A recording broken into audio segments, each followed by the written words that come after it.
In one study, patients who used regular cold therapy reported a 30 to 40% reduction in pain scores during their first 2 weeks after knee replacement. Are you ready to get back to the activities you love after knee replacement?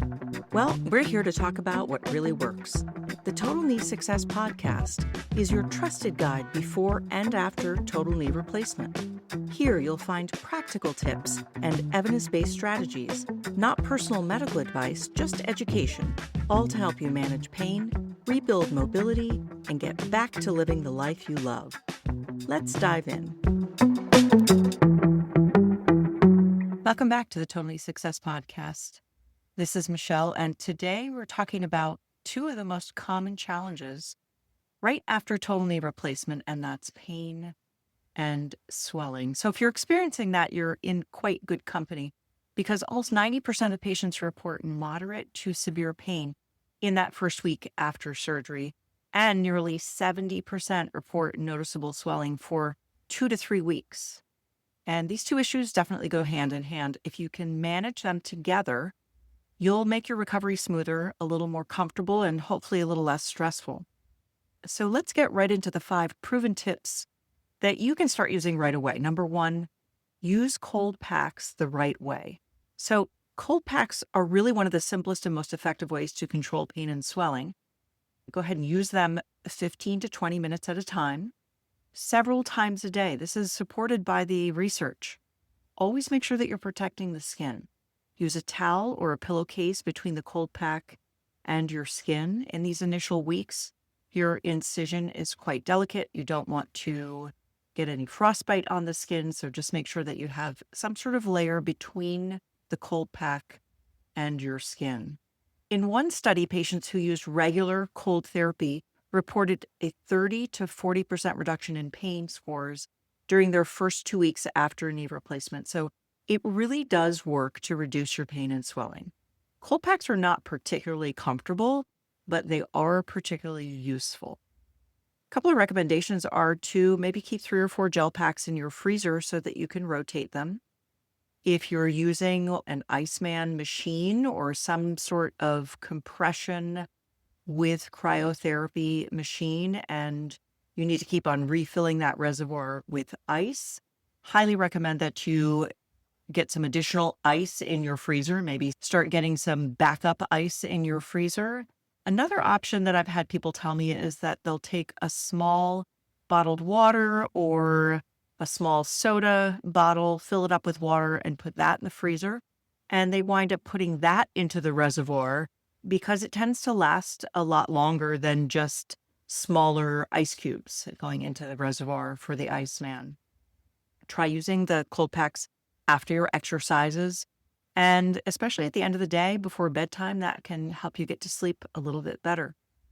Try using a timer on your phone so you don't forget or fall asleep with the cold pack on, because there is benefit to actually removing it. You don't want to be icing 100% of the time, but you want to be putting the ice on and then getting up and moving around. And then when you rest again, go ahead and put that ice back on again. I don't really recommend using frozen peas or frozen vegetables. They don't tend to stay cold as long, and they don't really provide you with enough cold to make a difference as far as pain and swelling goes. Pairing the cold packs with some gentle elevation will provide you with even more benefit. Just an aside, if you'd like to see some examples of some good cold packs online, you can go ahead and head over to totalkneesuccess.com. And we have some resources listed there. Okay, tip number 2, elevate your leg above your heart. Well, what does that mean? What does above the heart mean? It means that your leg is above the level of your chest. So if you're sitting in a chair and you've got your leg straight out and you can look down on your leg, that means your leg is not above your heart. What you want is for gravity to help get rid of some of the swelling in your leg. And gravity helps pull fluid downward. So if the rest of your body is below your leg, then that fluid can get pulled downward and your body can help take care of it. Proper positioning really does matter. Don't just put a rolled up towel under the knee and then have your foot down. It's better for you to get the pillow or the cushions under the calf and the ankle so that your foot is elevated up and your leg is a little more in an extended position. You don't need to force your leg into full knee extension. We used to really recommend that years ago, and they found that initially, when there's still some bleeding happening and in that first week or so, when the knee is really, really tender, forcing it to go all the way straight isn't really all that helpful. It just winds up being more painful. So get your leg extended pretty far out straight, not forced into full knee extension. And we're really just talking about for that initial week or so. Afterward, as you're recovering, you will want to get your knee into full knee extension. But that initial week, you don't need to force it. And get that elevated above the heart, and that will help with some of the pain and swelling. So just another statistic, we're going to be sharing a lot of statistics on this podcast because I'm using a lot of research articles for my resources.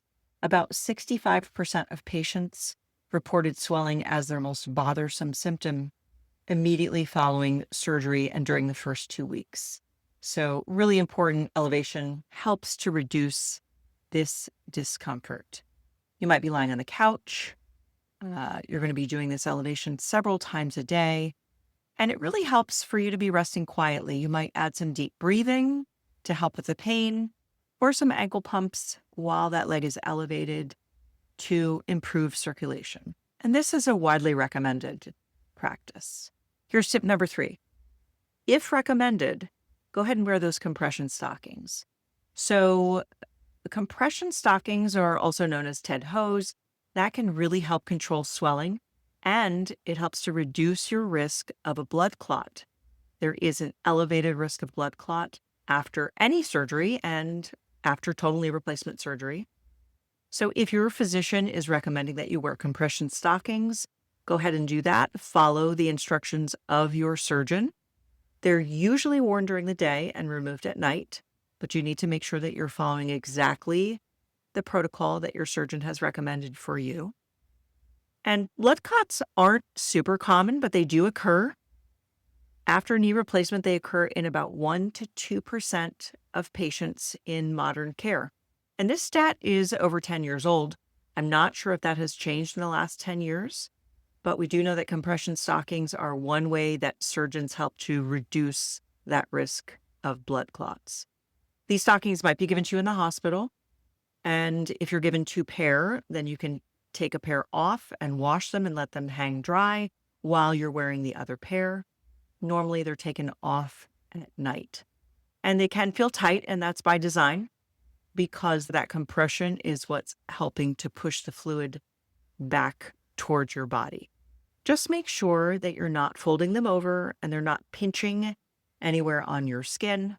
The pinching can cause problems with skin integrity, and it can also be counterproductive. If you have a lot of pinching at the ankle and your foot is swelling up, that's not what's supposed to be happening. It's supposed to be a little more tight at the foot and ankle, and you don't want any sort of tourniquet type situation if the TED stocking is bunching up or if it's getting folded over.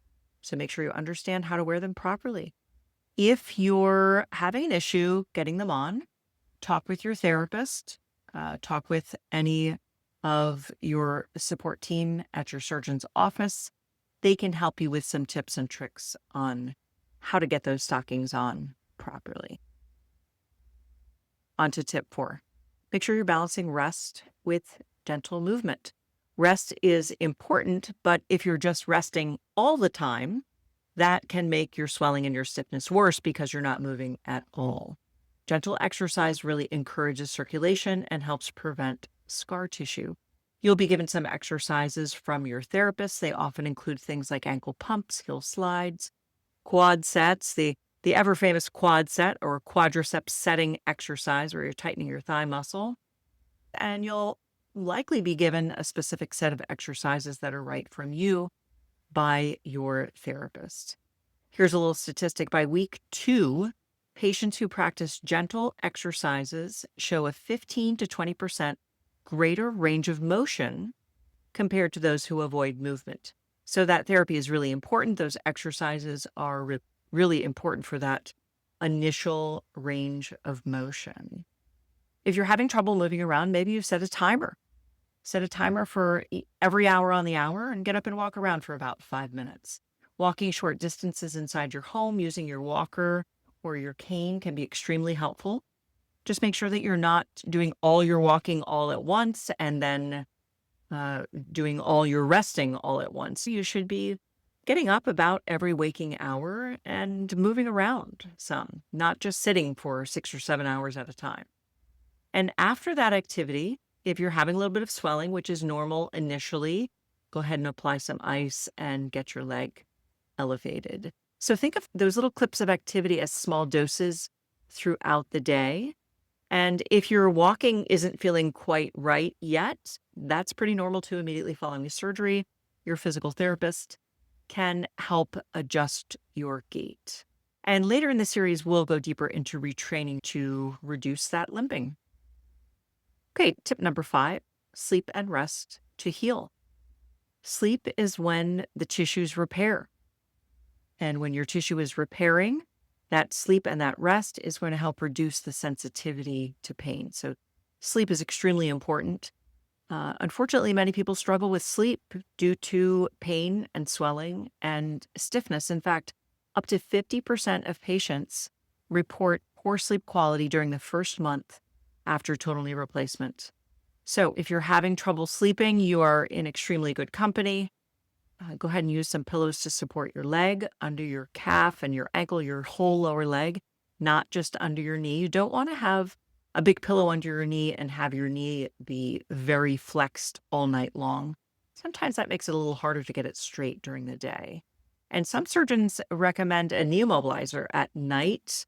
I have seen a knee immobilizer recommended for 6 hours a day, recommended to wear it at night for the first 4 weeks.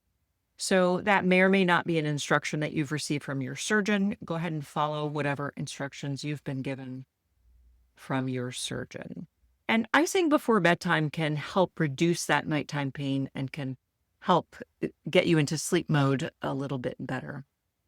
Some other recommendations are to create a bedtime routine. Make sure you're dimming the lights, make sure your room is quiet, and a cool room is also helpful for sleep. Avoid caffeine late and avoid the blue light from your phone or from your television later in the evening. That also tends to wake people up more when they actually should be settling down and going to sleep. If you need to, track what helps you sleep in a sleep journal. That can also be helpful. But don't panic if you're not getting 100% of your sleep early on. It's extremely common. Short stretches early on are normal, and those are going to be helpful, and those should be decreasing as you're healing. If you'd like some more ideas for sleep tools and positioning aids, you can run on over to totallysuccess.com, and we have some recommendations there. We will cover some more sleep strategies more in depth in episode 3.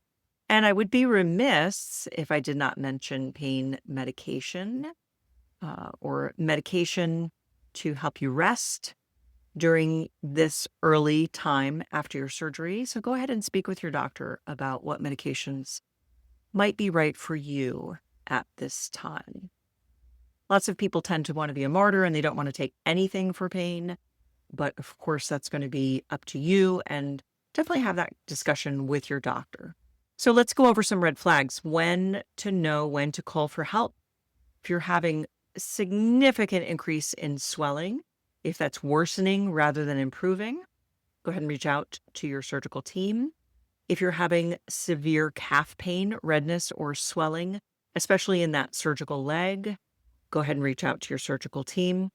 You're at risk for blood clot and or infection early on. So you want to make sure that you're communicating so that you're getting the assistance you need if you're having an issue. Other things to watch out for are if you're running a fever, if you're having chills, or if you're having really angry looking incision or some new drainage happening there. Also, if you're having some severe pain that's not relieved by medication, rest, or ice, go ahead and reach out to your doc so that they can properly advise you. Okay, so let's hit the highlights one more time. Managing pain and swelling together is really, really important for recovery, especially in those initial weeks after knee replacement. Remember to use cold packs, compression, and elevation. Balance that rest with gentle movement. Make sure you're prioritizing good sleep. And if you need to, track your progress. A lot of times we forget where we were and we don't really realize that we're making progress. So that can be encouraging if we're tracking it. We're seeing that we are actually making some progress. Don't hesitate to reach out to your care team if something feels off. So coming up in the series, episode 2, we're going to get into retraining your walk so you can decrease that limping and feel a little more natural on your feet. Episode 3, we're going to dive deeper into sleep strategies. We'll be dropping episodes every Tuesday and Friday morning. If you found this episode helpful, I'd love it if you'd subscribe to the show and maybe even share it with a friend or family member who's getting ready for a knee replacement. It really helps spread the word and support more people on their recovery journey. This podcast is for educational purposes only. Visit totalkneesuccess.com for more resources. Follow the show and share it with a friend. Your total knee success is already in motion.